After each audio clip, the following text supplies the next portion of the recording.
जबरदस्त एक आदमी की जो बहुत दानी था, उसका नाम था दानचंद। दानचंद तो मस्ती में रख दिया था नाम, निपट कंजूस था, ढेला ना दे किसी को। बीवी ने बोला दानचंद पूरी जिंदगी हो गई, अब जाने की बारी है, कुछ तो दान करो, कुछ तो साथ ले जाओ। उसने बोला दान नहीं होता, मेरा स्वभाव नहीं है, मैं क्या करूं। उसने बोला गंगा ही नहाओ, कुछ तो धुलेंगे। तो घर से 12 किलोमीटर दूर गंगा जी। उसने बोला चलो गंगा जी नहाने में कौन सा पैसा लगता है। पैदल पैदल गया 12 किलोमीटर, क्योंकि ऑटो करूंगा तो।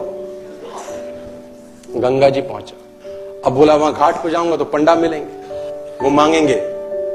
वो मैंने मुर्दा घाट गया कि वहां तो साला कोई झंझट नहीं, इतना कंजूस।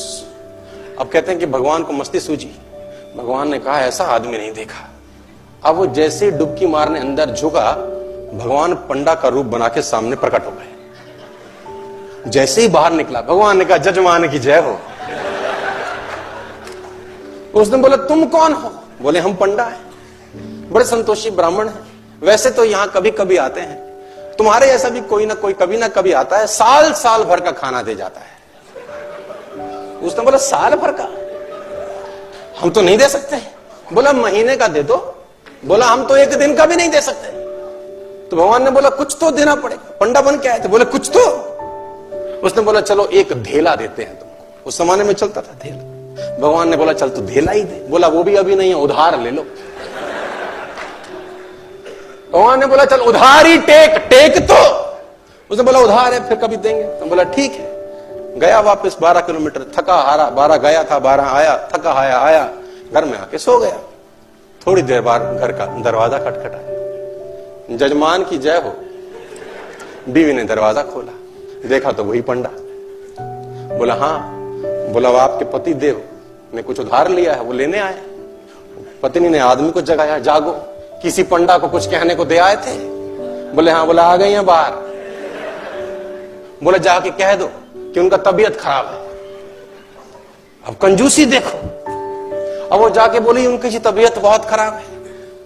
अब पंडा ने बोला वो हमारे जजमान है, जब तक तबीयत ठीक नहीं होती हम यहीं रहेंगे, तुम खाने वाने का सामान बना दो हमको, हमें कोई तकलीफ नहीं। वो तो बैठ ही गया चौकड़ी मार के। अब बीवी फिर अंदर गई, बोली वो तो बैठ ही गए हैं। उसने बोला जाके कह दो कि मर गए। अभी आई रोती रोती, तो गुजर गए, अभी मर गए, उनका तो अंतकाल हो गया। इसने बोला जजमान गुजर गए? बोला हाँ। बोला तुम कहां गांव में जाके अकेली औरत खबर करोगी, हम खुद ही खबर कर देते हैं। बाहर गए और जब तक तो वो रोती तब तक तो बताए सबको कि दानचंद गुजर गया। धीरे धीरे धीरे भीड़ इकट्ठी होनी शुरू हो गई। धीरे धीरे धीरे भीड़ इकट्ठी होगी, दानचंद के घर में इकट्ठे हो गए।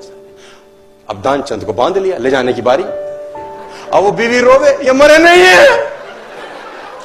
लोगों ने बोला ये तुम्हारा मोह है, ऐसा तुम्हारा मोह है, सबको होता है। और वो कम वक्त भी बंध गया, सांस रोके बैठा है।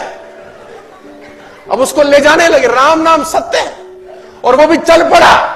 इतना निपट कंजूस, चिता पे रख दिया।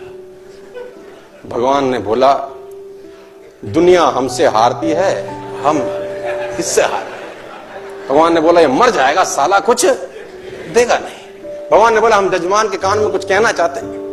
लोगों ने बोला कह दो महाराज, अब तो बस तैयारी है। भगवान ने उसके कान में बोला आया हूं बैकुंठ से, तुझ संग नाता जोड़।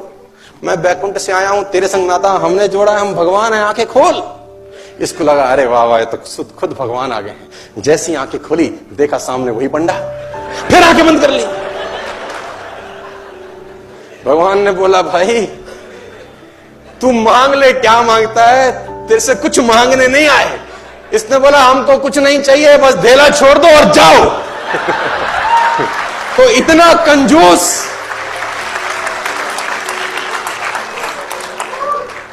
कंजूस बाप को मरती हुई हालत में देखकर बेटे ने बुलवा लिया और 2 गुना बड़ा कफन सिलवा लिया। कंजूस बाप को मरती हुई हालत में देखकर बेटे ने बुलवा लिया और 2 गुना बड़ा कफन सिलवा लिया कि बाप ने जिंदगी बड़ा दर्द सहा, ना ठीक से पहना ना ठीक से खाया, अब कम से कम मन भर के उड़ा तो सकूंगा कफन।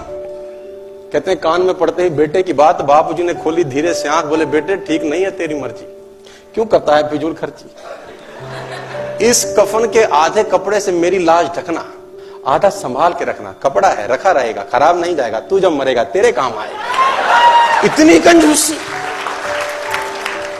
Make a habit, 5% my difference, 10%, choose your number, become a partner to the universe, nobody can stop you my difference. दुनिया में कोई ताकत आपको आगे बढ़ने से नहीं रोक सकती।